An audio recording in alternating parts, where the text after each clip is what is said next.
I'm just going to talk a little bit about today about fostering fearful and shy dogs. So basically, if you want to take home a fearful or shy dog to foster, the first thing you're going to want to do is make sure that you have a secure area in your house for the dog. Usually this is some sort of smaller room. Well, it could be a basement, bedroom, something like that. And you want to have everything ready. You want to have a bed. You want to have the water and food bowls. And any stimulating toys that they may want to play with. But it's also, you want to try to keep it out of the main area of traffic as far as one of the more quieter rooms in your house. So if you're going to bring home a very shy dog, obviously you're not going to be taking the dog directly out into the public. Try not to have too many people there. Try not to have friends and family over to greet the dog right away. The main thing you want to do is bring the dog home, settle it into the room, and let it relax. If you like, you can have a crate. This can be either an enclosed crate or an open wire crate that gives the dog a place that they feel safe, that they can go to and call their own. You want to make sure that, like I said, that there's not too much noise or goings on when you first get home. You can play classical music or you can play the TV lowly if it's on something that's not too crazy.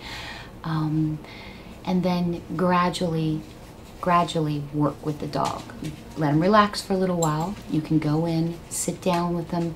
Don't ever try to pull the dog to you. Don't try to pull it out of its crate if it's in the crate, if it's cowering in the corner, if it's doing something that leads you to believe it is very, very scared and does not want to be near you at that time. Do not force it. This could lead to you getting hurt. There could be some fear, aggression, where they turn around and may nip or try to bite you because they are so scared that that's their defense mechanism kicking in. Doesn't necessarily mean they're an aggressive dog. It just means that they're so scared that that is what is coming out at this time.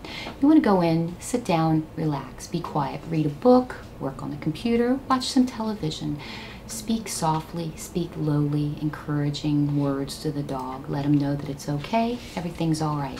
Bring treats, bring toys, and it's okay if they don't want to interact with you. What you're doing is you're leaving a positive experience with the dog. So if you go in for a visit, you have a positive visit, and you leave, and you come back and you do that again, then the dog starts to associate you with the good, positive things. It's going to depend on the dog. Each dog is individual, so it's going to be up to you and the dog as to when you're going to want to start going on outings. Now, first, of course, you're going to have to establish a routine because you're going to have to take the dog outside to go to the bathroom. With the dog being so fearful or scared, you're going to want to try to make these short and in quiet areas. Obviously, you're not going to take them out to a main road or out to a playground or a dog park or anything like that when they're feeling like this. So you can take them outside, do their business quickly. Make sure you're there with a lot of praise and support, and then bring them back in and let them relax again. Once they start getting into this routine and they start feeling more confident, then you can start taking them on a little longer outings. But again, do not overwhelm. That is the biggest thing. You do not want to force any sort of stimulation or too much on a fearful dog or shy dog, because again, that's just going to make them withdraw. It could make them, become defensive. It just is not a good thing. It's going to make the situation worse instead of better. So baby steps, little steps at a time.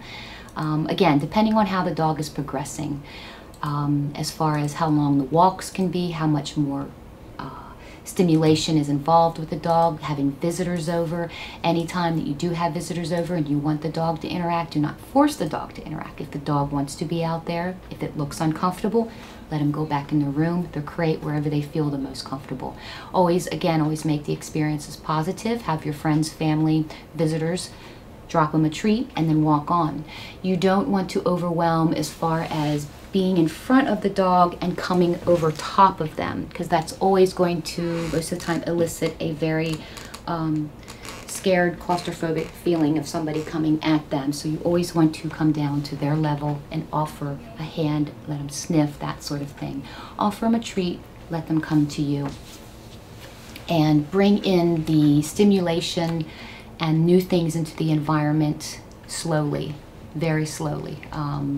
Some dogs, once they get into a home, they come out of their shyness pretty quick. Others can be the exact opposite. It could get worse because they are in a strange environment, and it's just compounding the fear that they already have from being in the shelter. So once that you do establish that routine of taking them outside and you feel that they're starting to get more courageous, that things are going better, you can make the walks longer. You can have them be walking past things like a playground or like a dog park, but we don't want any interactions yet. You never want to overwhelm them in a public place that is going to bring out, you know, their fear even in a worse way. When they're at home and you're not in the room, make sure that they have something to do. Make sure that they have toys, things to chew on. Chewing releases stress for dogs. So toys that are like treat puzzles that mentally stimulate them, where they play with the toy, a treat falls out. And maybe a Kong, which are the big rubber toys filled with a treat, say like peanut butter, will keep them busy for hours. When you can't be there, make sure that they have something for themselves. And again, a music or a low-playing television or something like that. Time, patience, and love. And you never want to raise your voice. You never want to physically touch them in a negative way. You do not want to, you want to stay as positive as possible, always offering positive reinforcement and support with them. And just take it slow, give them time and patience. And after a while, you can get them to come out of their shells. So if you're interested in fostering a shy or fearful dog, come on down to the SPCA.